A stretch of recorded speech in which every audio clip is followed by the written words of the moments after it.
সুবহানাল্লাযী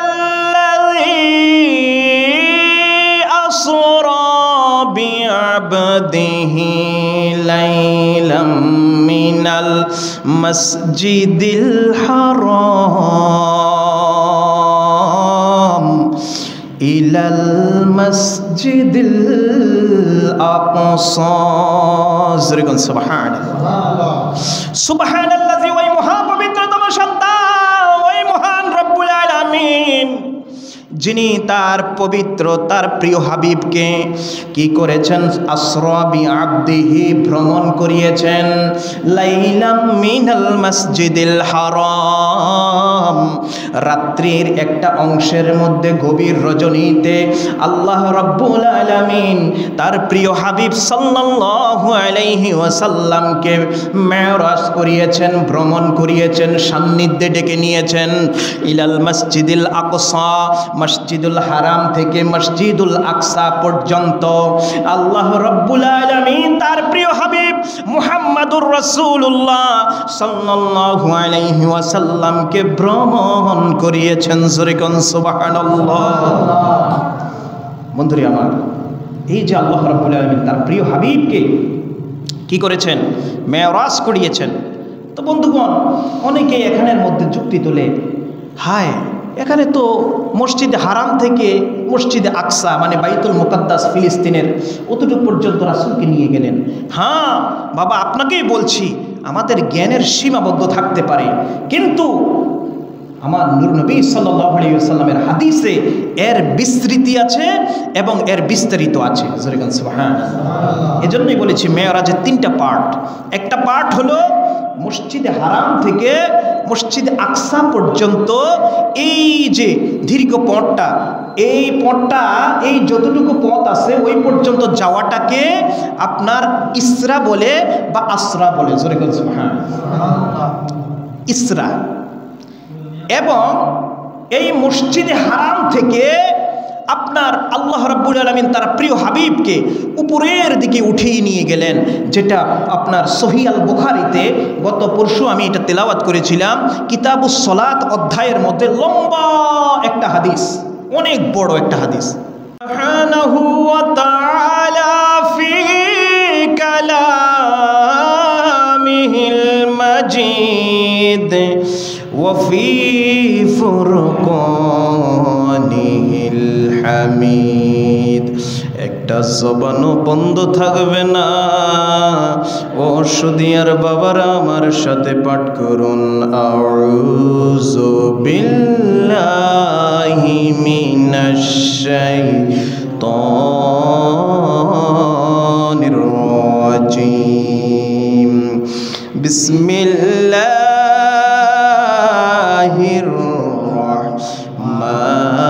রাহমানির রাহিম। সুবহানাল্লাযী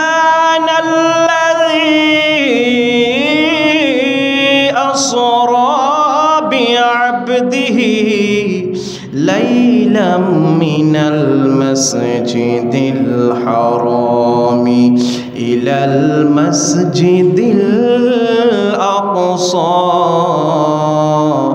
আল্লাযী বারাকনা হাওলাহু লিনুরিয়াহু মিন আয়াতিনা ইন্নাহু হুয়াস সামিউল বাসীর। সাদাকাল্লাহুল মাওলানাল আযীম ওয়া সাদাকা রাসূলুহুন নবিয়্যুল কারীম ফি শান হাবিবিহি আমিরা ওয়া মুখবিরা। ইন্নাল্লাহা ওয়া মালাইকাতাহু ইউসাল্লুনা আলান নবী ইয়া আইয়ুহাল্লাযীনা আমানু সাল্লু আলাইহি ওয়া সাল্লিমু তাসলিমা। আল্লাহুম্মা সাল্লি আলা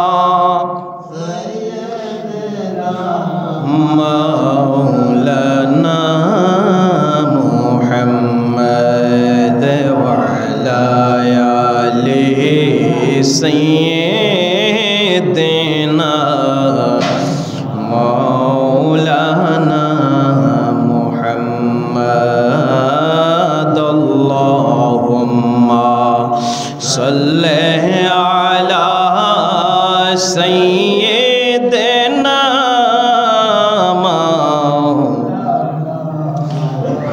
محمد وعلى آله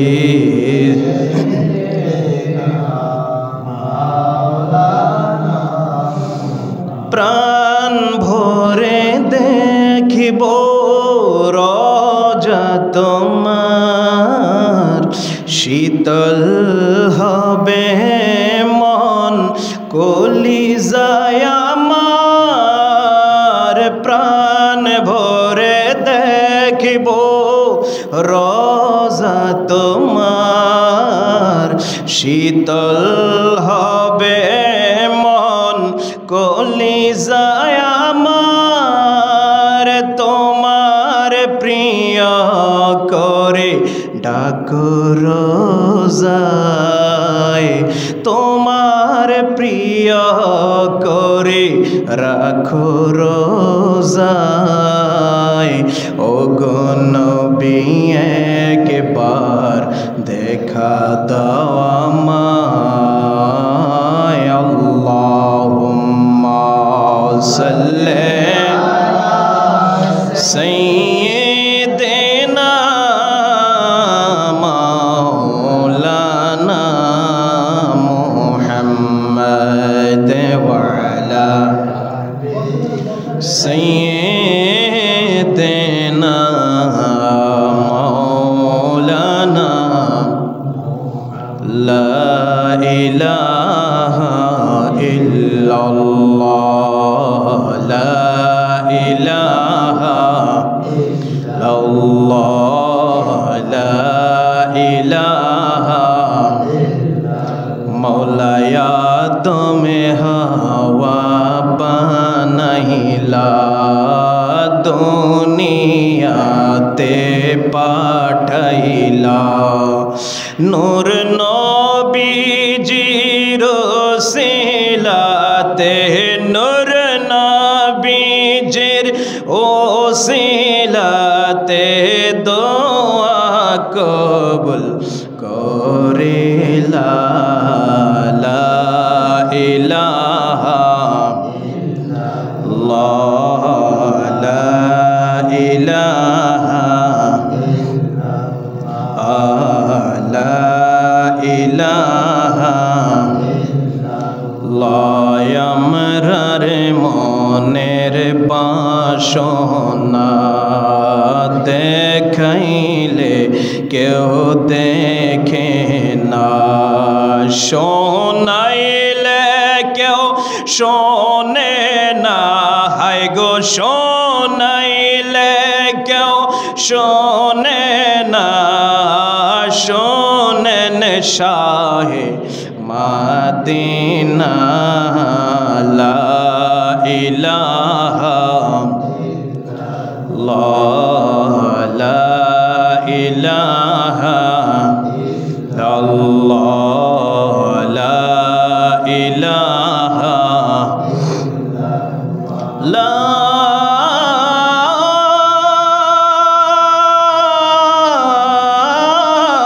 ইলাহা ইল্লাল্লাহ মুহাম্মাদুর রাসূলুল্লাহ সাল্লাল্লাহু আলাইহি ওয়াসাল্লাম। মুআজ্জাজ মুহতারাম, ঐতিহ্যবাহী অশ্বদিয়া বাজার জামে মসজিদে আগত মাওলার আশিকান নূর নবী সাল্লাল্লাহু আলাইহি ওয়াসাল্লামের প্রেমিক বর্গ, আউলিয়া ইকরামের মুহাব্বতের প্রিয়জনেরা, পবিত্র এই রজবের চতুর্থ জুমায় আপনাদেরকে জানাই অন্তরের অন্তঃস্থল থেকে, হৃদয়ের মণিকোঠা থেকে মোবারকবাদ এবং সালাম, মেহরবানি করে সালামটুকু গ্রহণ করুন। আসসালামু আলাইকুম ওয়া রাহমাতুল্লাহি ওয়া বারাকাতুহু। আল্লাহ রাব্বুল আলামিনের দরবারে অসংখ্য অগণিত শুকরিয়া যে মহান রাব্বুল আলামিন আমাদেরকে মায়া করে, দয়া করে, মেহেরবানি করে এমন একটি আজিমুশান বারাকাহ বরকতপূর্ণ এমন একটি জুমায় আল্লাহ আমাদেরকে কবুল করেছেন। সকলে বলেন না মারহাবা। ও আমার বন্ধুগণ, বাবা আল্লাহ তো মানুষকে দয়া করে, মানুষকে মেহেরবানি করে, কিন্তু মানুষ বোঝে না, মানুষ অকৃতজ্ঞ, নাফরমান। আপনি দেখেন সারাটা দিন যদি আপনি সেজদার মধ্যে আল্লাহকে ডাকতে থাকেন, শুকরিয়া করতে থাকেন, বন্ধুগণ আপনি যে মহাসম্পদ আপনার দেহ পেয়েছেন, সম্পদ পেয়েছেন, সন্তান আদি পেয়েছেন, পরিবার পেয়েছেন, এত ভালো আপনাকে রেখেছে, এর শুকরিয়া কি আপনি সারা দিন, শুধু তাই নয় সারা মাস, শুধু তাই নয় যুগের পর যুগ যদি করতে থাকেন, শতাব্দীর পর শতাব্দী যদি করতে থাকেন, কোনোদিন কি শেষ হবে? বলেন, আপনার একটা চোখ, এই যে মহাসম্পদ চোখ, যার নাই সে বোঝে চোখ কত দামি, যার আছে সে বুঝে না।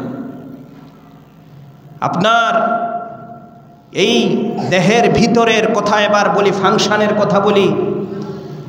অনেকের কত দুরারোগ্য থাকে, লিভার সিরোসিস, ফুসফুসের মধ্যে আক্রান্ত সমস্যা, হার্টে ব্লক নিয়ে থাকে, ব্রেইনে স্ট্রোক নিয়ে থাকে। বন্ধুরে, সে বুঝে তার সেকেন্ডটা কত কষ্টে কাটছে, তার প্রতিটা মুহূর্ত যেন মৃত্যুর প্রহর সে গুনে। আমরা সে মহান দয়াময় প্রভুর কি প্রশংসা করলাম, সেই দয়াময় প্রভুর কি শুকরিয়া করলাম। বাড়ি ছাড়িয়ে আসতে আমাদের মন চায় না, মন চায় দোকানের মধ্যে যদি আরো 5টা মিনিট বেশি আড্ডা দিতে পারতাম, দোকানের মধ্যে যদি আরো বেশি ফায়সা কথাবার্তা পড়তে পারতাম, ঘরের মধ্যে অযথা যদি আরো 5 মিনিট 10 মিনিট বেশি মোবাইল টিপতে পারতাম। হুজুরের আলোচনা শুনে কি হবে? আরে প্রতিদিনই তো শুনি, কি দরকার আছে মোবাইলের মধ্যে একটু দেখি না, মোবাইলের মধ্যে একটু সময় ব্যয় করি না। বন্ধুরে আমার, বলেন এই মোবাইল আপনাকে শেষ করে দিবে, ধ্বংস করে দিবে। আপনি ভালো একটা আপনি নজরে পড়ছে, কিন্তু খারাপ আপনার 99% থেকেও আরো বেশি নজরে পড়তেছে, ঠিক কিনা বলেন? তাকওয়া ঠিক থাকে না। বন্ধুরে আমার, মোবাইলটা না টিপে মসজিদে এসে বা ঘরেই বসে আপনি যদি কোরআনের মধ্যে চোখটাকে ব্যয় করেন, নজরটাকে ব্যয় করেন, আপনার তো দুনিয়া আখিরাত সফলতা তার প্রান্তে চলে যাবে। কারণ যখন আজরাইল আসবে, একটি মিনিট নয়, একটি সেকেন্ড আপনি বেশি সময় পাবেন না। সময় কি পাবেন? চোখেরই পলকে তুমি হতে পারো লাশ, চিরতরে বন্ধ হবে তোমারই নিঃশ্বাস, হবে এলান তোমারই নাম মসজিদের মাইকে, হবে এলান তোমারই নাম মসজিদের মাইকে।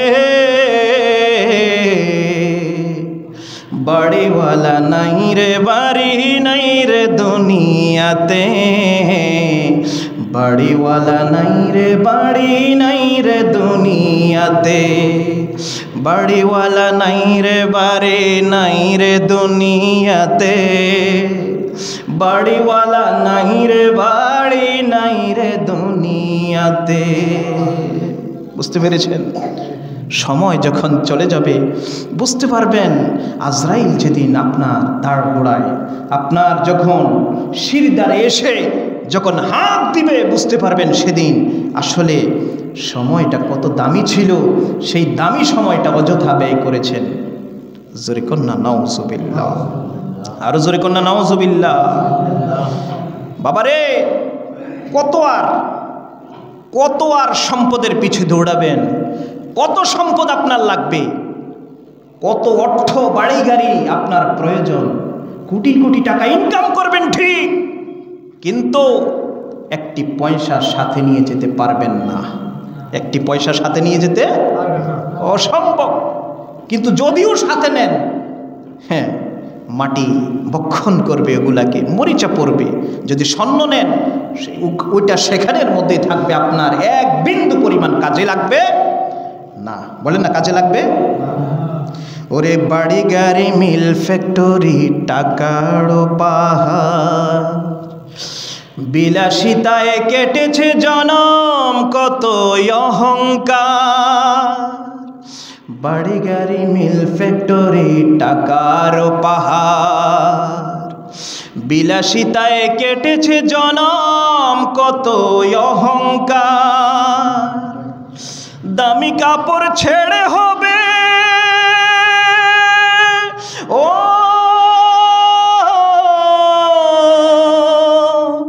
ও দামি কাপড় ছেড়ে হবে সাদা কাপন পড়িতে। বাড়িওয়ালা নাই রে বাড়ি নাই রে দুনিয়াতে, বাড়িওয়ালা নাই রে বাড়ি নাই রে দুনিয়াতে। চোখেরই পলকে তুমি হতে পারো লাশ, চিরতরে বন্ধ হবে তোমারই নিঃশ্বাস। হবে এলাম তোমারই নাম মসজিদের মাইকে,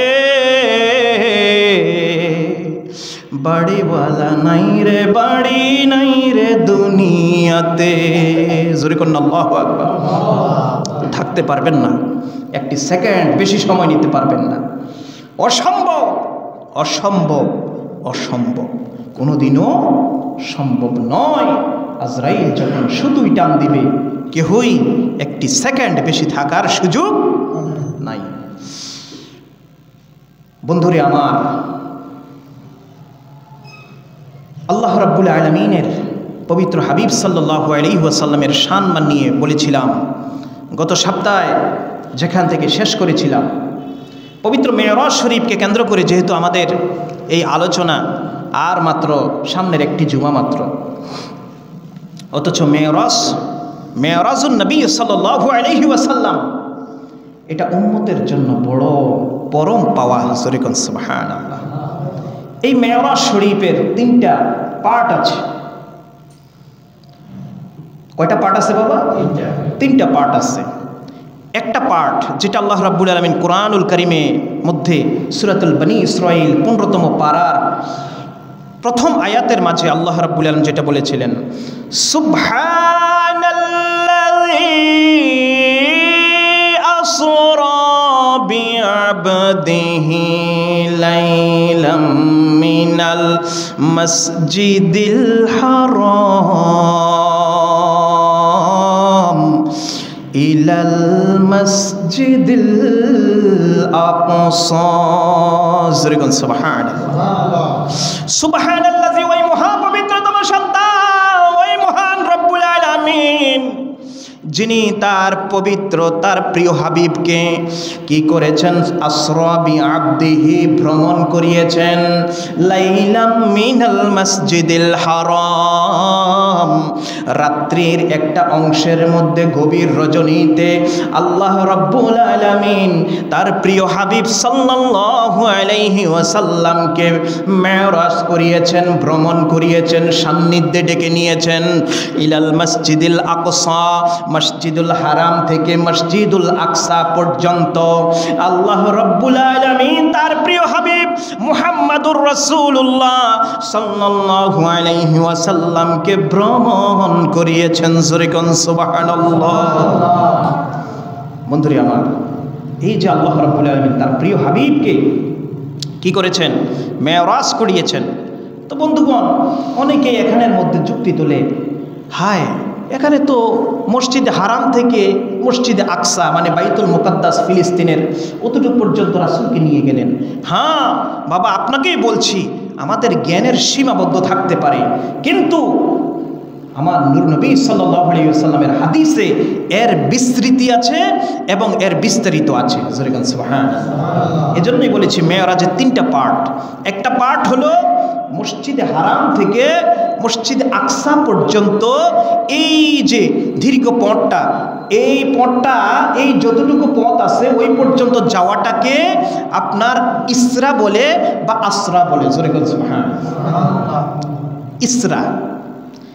এবং এই মসজিদে হারাম থেকে আপনার আল্লাহ রাব্বুল আলামিন তার প্রিয় হাবিবকে উপরের দিকে উঠিয়ে নিয়ে গেলেন, যেটা আপনার সহিহ আল বুখারীতে গত পরশু আমি এটা তেলাওয়াত করেছিলাম। কিতাবুস সালাত অধ্যায়ের মধ্যে লম্বা একটা হাদিস, অনেক বড় একটা হাদিস। এই হাদিসটা ইনশাল্লাহ আমাদের সোমবারে যে মেরাজ হচ্ছে ওখানের মধ্যে বর্ণনা করবে, অনেক বড় একটা হাদিস। বন্ধুগণ, সময় যেহেতু আমাদের অল্প, তাই মূল আজকে চুম্বক অংশের দিকে আমরা চলে যাচ্ছি। এই যে আপনার মসজিদে আকসা থেকে বাইতুল মুকাদ্দাস থেকে উপরের দিকে আপনার প্রথম আসমান, এই যে প্রথম আসমানটা আপনার, এটার দূরত্ব আপনার 500 বছরের রাস্তা, এবং আসমানের পুরুত্বটা, এটার পুরুত্ব যেটা আছে না, এই পুরুত্বটা হচ্ছে আরও 500 বছরের রাস্তা। সুবহানাল্লাহ। তাহলে দেখেন, আপনার হিসাব করে দেখেন 1000 বছর রাস্তা। এভাবে সপ্তম আসমান পর্যন্ত 7000 বছরের রাস্তা। পুরুত্ব 500 বছর আর দূরত্ব 500 বছর। এই 500 500 1000 করে 7 আসমান ভেদ করে 7000 আপনার এই আলোকবর্ষের বা 7000 বৎসরের সেই পথ আমার নবী সাল্লাল্লাহু আলাইহি ওয়াসাল্লাম মুহূর্তে চোখের পলকে, এমন পলকের মধ্যে আল্লাহ নবী ওখান থেকে কি করলেন, সেখান থেকে চলে গেলেন। চলতে চলতে আল্লাহ নবী সাল্লাল্লাহু আলাইহি ওয়াসাল্লাম আরশ, কুরসি, লৌহ কলম, সিদরাতুল মুনতাহা পর্যন্ত চলে গেলেন। সুবহানাল্লাহ। এই সিদরাতুল মুনতাহা এই পর্যন্ত হচ্ছে মেরাজ, এটার নাম হচ্ছে মেরাজ। তাহলে মনে আছে যে আপনার বাইতুল মুকাদ্দাস পর্যন্ত মসজিদে হারাম থেকে, মানে কাবা থেকে মসজিদে হারাম মসজিদুল আকসা পর্যন্ত এটা হচ্ছে ইসরা। মসজিদে আকসা থেকে আপনার কোথায়, সেই সিদরাতুল মুনতাহা, অতটুক হচ্ছে মেরাজ। তো বলেন, এরপরে কি আল্লাহ রাসূল যায়নি? কন্যা যায় কি, জিজ্ঞেসে কি না? আয় হায়, আমার নবী সাল্লাল্লাহু আলাইহি ওয়াসাল্লামের সেই কথা আল্লাহ বলেছেন, ফাকানা ক্বাবা কাউসাইনি আও আদনা। সুবহানাল্লাহ। আল্লাহ নবী এবং আমার রব্বুল আলামিন এমন ভাবে তারা দাঁড়িয়েছিলেন ওই মেরাজ শরীফে, ওখানের মধ্যে আল্লাহ দিদারের মধ্যে আমার নবী যেমন ভাবে চলে গিয়েছেন। কিতাবের মধ্যে আসছে, কোরআনুল কারীমের মধ্যে আমার নবীর সেই কথা সূরাতুন নজমের মধ্যে এসেছে যে আল্লাহ এবং তার হাবিব সাল্লাল্লাহু আলাইহি ওয়াসাল্লাম এমন ভাবে আমার আল্লাহ কুদরতি ভাবে অবস্থান করেছেন যে নূর নবী সাল্লাল্লাহু আলাইহি ওয়াসাল্লামের এমন ভাবে, এমন সামনে, যেটা একটা তীরের, একটা ধনুকের, যেই তীর ধনুক আমরা চিনি, ওই ধনুকের দুটা প্রান্ত যেই রকম ওই রকম প্রান্ত পর্যন্ত হয়ে গিয়েছে। সুবহানাল্লাহ। একটা তীর, একটা ধনুক, এই যে তীর মারা হয়, এই যে তীরের যে আপনার যে মেশিনটা বা যেটা দিয়ে আপনার মারা হয়, ওই ধনুকটার এটার অবস্থানটা কতটুকু হতে পারে বাবা? একেবারে কাছাকাছি, তাই না বাবা? সুবহানাল্লাহ। আমার নবী সাল্লাল্লাহু আলাইহি ওয়াসাল্লাম ওই জায়গার মধ্যে দাঁড়ানো। আল্লাহ রাব্বুল আলামিন বলছেন, উদনু ইয়া মুহাম্মদ, উদনু ইয়া আহমদ, হে আহমদ আরো নিকটে আসেন, আরো নিকটে আসেন, হে মুহাম্মদ আরো নিকটে আসেন। সুবহানাল্লাহ। হায় হায়, ওরা পায় না, ওরা পাবেও না, কারণ ওরা যখন পেতে যায় তখন চক্ষু বন্ধ করে চলে যায়, ঠিক কিনা বলেন? ওই অন্ধের মতো আর কি, সারাদিন সারা জীবন আল্লাহর কাছে বলছে, আল্লাহ এক বস্তার যদি টাকা পাইতাম, কি পাইতাম? এক বস্তা যদি টাকা পাইতাম বা একটা স্বর্ণের কলস যদি পাইতাম তাহলে কতই না ভালো হতো। ঠিক ওই আল্লাহ একদিন তার দোয়া কবুল করছে, করার পরে আপনার দেখেন দুর্ভাগ্য ব্যক্তি যেটা হলে হয় আর কি, আপনার ওই যে টাকার কলসির কাছে, স্বর্ণের কলসির কাছে যখন কাছাকাছি, তখন বলে, আরে আন্দা কেমনে হাঁটে, কুদরাইজকা ট্রাই করি। হ্যাঁ, কি করে ট্রাই করি, আন্দা কিভাবে হাঁটে, অন্ধ ব্যক্তি কিভাবে হাঁটে, তো ট্রাই করে আর কি। অন্ধ ব্যক্তির মতো হাঁটছে, টাকার কলসের দিকে ক্রস করে চলে গেছে, আবার চোখ খুলছে। বুঝতে পারছেন? কিছু বুঝছেন? হ্যাঁ, এইরকম আর কি ওরা পায় ঠিকই, কারণ কোরআন হাদিস আমরাও পড়ি, ওরাও পড়ে, কিন্তু ওরা যেখানে ওরা পাওয়ার দরকার, বুঝার দরকার, সেটা ক্রস করে চলে যায়। কারণ শানের সালাত ওদের অন্তরের মধ্যে ঢুকবে না, আসবে না। নবীর মোহাব্বত এই জায়গার মধ্যে ওদের স্পর্শ করবে না। কেন স্পর্শ করবে? কারণ ওখানে তো জায়গায় নাই, ভাণ্ডই তো নাই। ঠিক কিনা বলে? বন্ধুরে আমার, ওই কথাটা বলছিলাম। এবার আসুন, গত সপ্তাহে যেখান থেকে শেষ করেছিলাম, নূর নবী সাল্লাল্লাহু আলাইহি ওয়াসাল্লাম তায়েফের জমিনের মধ্যে আমার নবী সাল্লাল্লাহু আলাইহি ওয়াসাল্লাম এত বড় মার খেলেন, যেটা এত বড় মার, সামনে সামনে সামনে, এত বড় মার খেলেন আমার নবী সাল্লাল্লাহু আলাইহি ওয়াসাল্লাম। হাদিসের মধ্যে আসছে, হযরতে যায়েদ বিন হারিস রাদিয়াল্লাহু তাআলা আনহু বলছেন, মক্কার জমিনের মধ্যে আল্লাহর নবী এত বড় মার খায় নাই, যতটুক মার খেয়েছে সেই তায়েফের জমিনের মধ্যে। জোরে কোন নাউজুবিল্লাহ। হায় হায়, এত অত্যাচার করেছে। মাত্র 10টা দিন আল্লাহর নবী সেখানে অবস্থান করেছেন। এই 10 দিনে আমার নবীজিকে কি পরিমাণ অত্যাচার করেছে! শুধুমাত্র সেখানে তো কারো ধন সম্পদ নিতে যান নাই, সেখানে তো লাভের জন্য যান নাই, গিয়েছেন আমার রব্বুল আলামিনের ডাকে। জোরে কন্না সুবহানাল্লাহ। গিয়েছেন তো আল্লাহর ডাকে।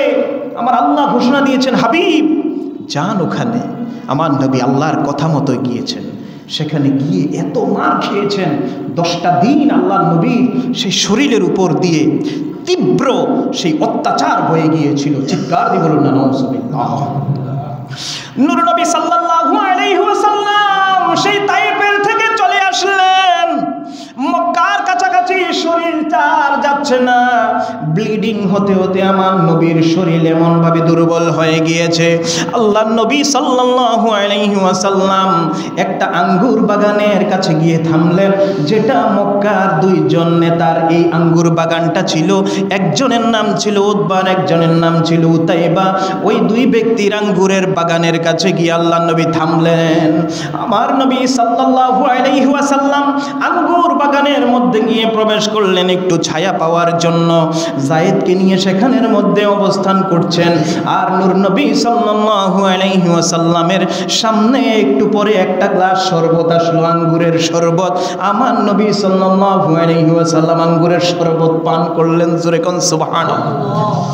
কারণ বড় কাফের হোক না ঠিক, কিন্তু আমার আল্লাহ যখন চাইবেন মনটা গলিয়ে দিতে দেরি নাই। বড় কাফের, কিন্তু আমার নবীজির জন্য তাদের মায়া লাগলো। আয় হায়, রক্তাক্ত একটা শরীর দেহ নিয়ে, আরে চেনার উপায় নাই। পুরোটা মুখ লাল হয়ে গিয়েছে, পুরোটা টুপি, সাদা টুপি রক্তে লাল হয়ে গিয়েছে, পুরোটা পাঞ্জাবি শরীরের একেবারে লালে টকটক হয়ে গিয়েছে, পুরোটা 2টা জুতা আছে একই রকম হয়ে গিয়েছে, লালে লাল হয়ে গিয়েছে।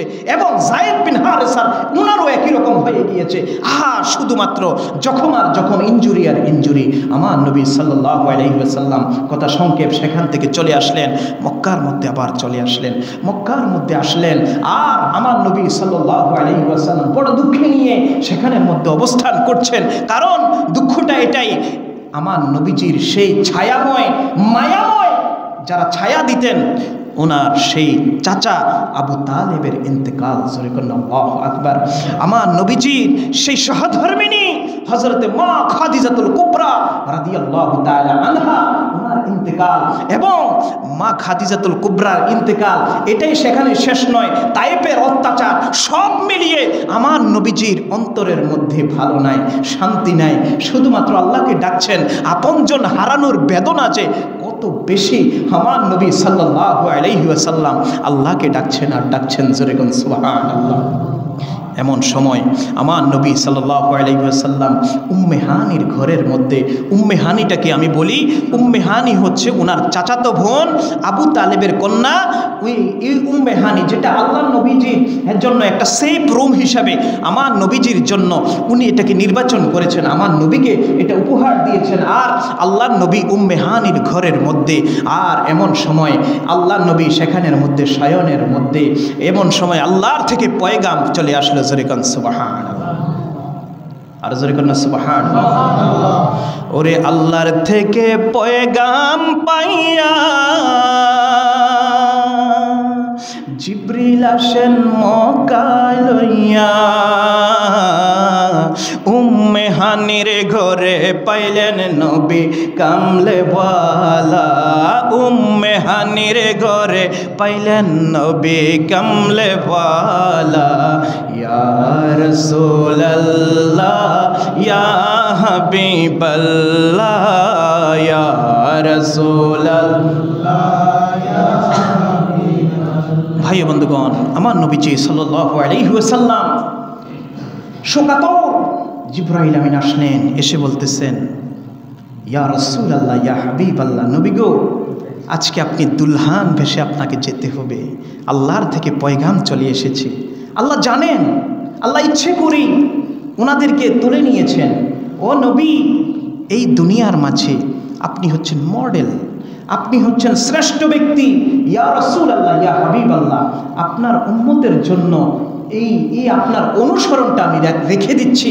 আল্লাহর থেকে এই পয়গামটা, ইয়া রাসূলুল্লাহ, তারাও দুনিয়াতে এতিম হবে, আমি পরীক্ষা করব। কেননা পরীক্ষাটা আমার পক্ষ থেকেই হবে। এই পরীক্ষার মধ্যে যে উত্তীর্ণ হবে সেই সাকসেস। সুবহানাল্লাহ।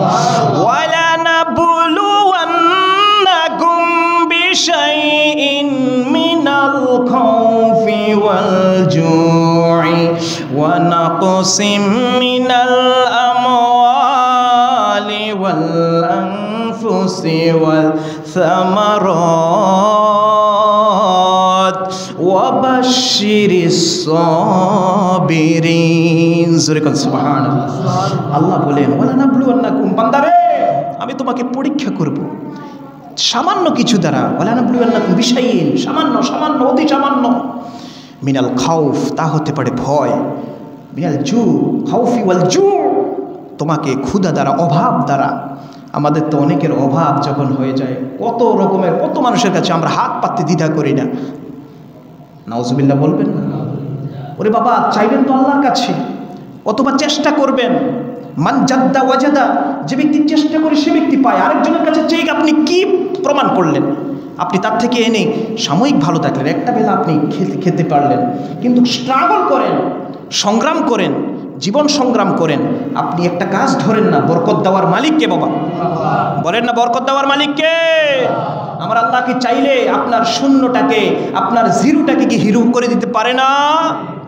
চাইবেন কোন মানুষের কাছে? চাওয়ার দরকার নাই, চাইবেন আল্লাহর কাছে এবং চেষ্টা করবেন।